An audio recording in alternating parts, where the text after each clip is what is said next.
Did you know a young star's voice could echo beyond her years? Today we're talking about a child actress whose work still lives in our heads and hearts. All right, let's get into it. I'm Emma, and this is Emma Spills the Tea. I'm feeling high-key curious today, because this story has talent, fame, and a brutal what the hell happened. So, picture this. Judith Barsi was that rare child star who could do it all. Television, commercials, films, and voice work that legit defined an era. If you loved The Land Before Time, she voiced Ducky. If you cried through All Dogs Go to Heaven, she was Anne Marie. Both came out after she died, which is, devastating. In the late 80s, her life was cut short in a murder-suicide at home. We're going to talk about the art, the warning signs, and the systems that missed the assignment big time. I'm feeling reflective too, because Judith's story reminds me of her friend. We'll call her Lily. Really, someone I met back in the day who grew up in a house that looked perfect from the curve, total Pinterest energy, but inside it was fear on repeat. Her parents' anger was a storm you could feel even when it was quiet. And she used to come to school with that smile, you know the one, I'm fine, don't ask, keep moving. The stakes were huge. Lily was terrified to tell anyone because, like so many kids, she thought saying it out loud would make everything explode. But a teacher saw the signs: constant anxiety, weird injuries, the whole hot mess energy of living on eggshells. The school counselor, this angel, looped in child services, and it became a path out. Slow at first, scary always, but she got out. Therapy, community, new routines. Today, Lily is stable, thriving, and I'm obsessed with her resilience. That's why Judith's story hits so hard, because some people got the help in time, and some didn't. Okay, let's move on. Who was Judith? Big picture. She was born in the late 70s in Los Angeles to Hungarian parents, Maria and Judith Barsi. By kindergarten age, her mom had her training, and by the mid-80s, she was everywhere. More than 70 commercials. 70! Plus guest roles on shows you definitely know: Punky Brewster, The Twilight Zone, Knots Landing. She even popped up in films like Eye of the Tiger and Slam Dance, and in 1987, Jaws: The Revenge as Thea Brody. She was tiny for her age, so she booked younger roles. Casting directors loved the range and the cute factor. Her agent, Ruth Hansen, quick to find, the manager type who gets you in the room, noticed Judith could convincingly play way younger. That versatility meant non-stop work. By fourth grade, around 87, Judith earned about $100,000 a year. Let that sink in. A 10-year-old out-earning most adults and buying the family a house in West Hills. Total flex. Also, total pressure cooker. And then animation royalty enters. Don Bluth, the celebrated director behind The Land Before Time and later, All Dogs Go to Heaven, raved about her ability to take direction like pro. He wanted to cast her again and again. The girl had it. Meanwhile, the industry did its industry thing. Because she was so petite, doctors at UCLA gave her hormone injections to encourage growth. Imagine being 10, juggling sets, stool, and shots because Hollywood wants you taller. Big yikes on the system, just saying. Now the hard part. Important people behind the scenes.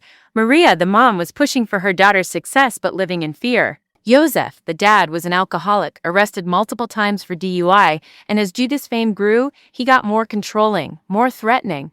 We're talking repeated threats to kill himself, Maria, Judith, even to burn down the house. Police were called in late 86. No visible injuries were found, no charges. And yes, that's a classic failure we see too often, where emotional and psychological terror leaves no easy receipts. Reports say he stopped drinking for a while after that, but the threats continued, which is a reminder that abuse isn't just booze talking, it's control. In 88, Judith broke down in front of her agent. Maria took her to a child psychologist, quick to find, a mental health doctor for kids, who found severe physical and emotional abuse and reported it to CPS. CPS is Child Protective Services, the agency that's supposed to intervene and protect. The case was closed after Maria told them she planned to divorce and had rented a separate daytime apartment as a refuge. But she didn't move out for good, and I say this with compassion, not judgment. Money and fear trap people. She worried about losing the house, the belongings, the life built on Judith's earnings. Meanwhile, Judith was showing trauma signs. Weight gain, pulling out her eyelashes, even harming her cat's whiskers. That's not drama, that's distress. There are also secondhand reports, like a knife held to her throat before she left for Jaws, that can't be fully verified, but they track with the climate of intimidation. Then in July 88, in their West Hills home, Josef shot Maria in the hallway and Judith in her bed, according to investigators. Police Lieutenant Warren Knowles, an LAPD official who briefed the press, said a flammable liquid, presumably gasoline, was poured on the bodies. Yosef died by suicide in the garage. Neighbor Eunice Daly reported hearing a gunshot that week, and the Los Angeles Times covered the case the next day. It's brutal, it's final, and it was preventable. Now, big unanswered questions. There's a timeline discrepancy. Some sources list the deaths earlier in the week, but a neighbor heard the shot later, and the reporting followed after. Honestly, I care less about the exact hour and more about why the system believed plans instead of evidence. Why close a case when the abuser still has access? What if CPS had removed Judith immediately? What if Maria had been able to safely leave that house without losing everything? Those what-ifs are living rent-free in my brain. And yet, her voice remains. The Land Before Time in 88, and All Dogs Go to Heaven in 89, both posthumous, both luminous.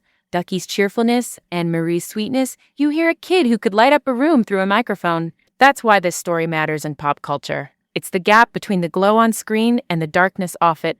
Dawn Bluth saw her feature, we only got her final cut. If you're listening and this hits close to home, here's my opinionated 2 cents. Tell someone, a teacher, a coach, a neighbor. Document the threats. If you're a bystander and something feels off, you act. CPS, the police, local hotlines, use them. Safety first, possessions later. Because the stakes are everything. Next time, we're switching vibes. Another child star's journey. Same industry pressure, but a happier ending. Boundaries healing, and a career glow-up you'll want receipts on.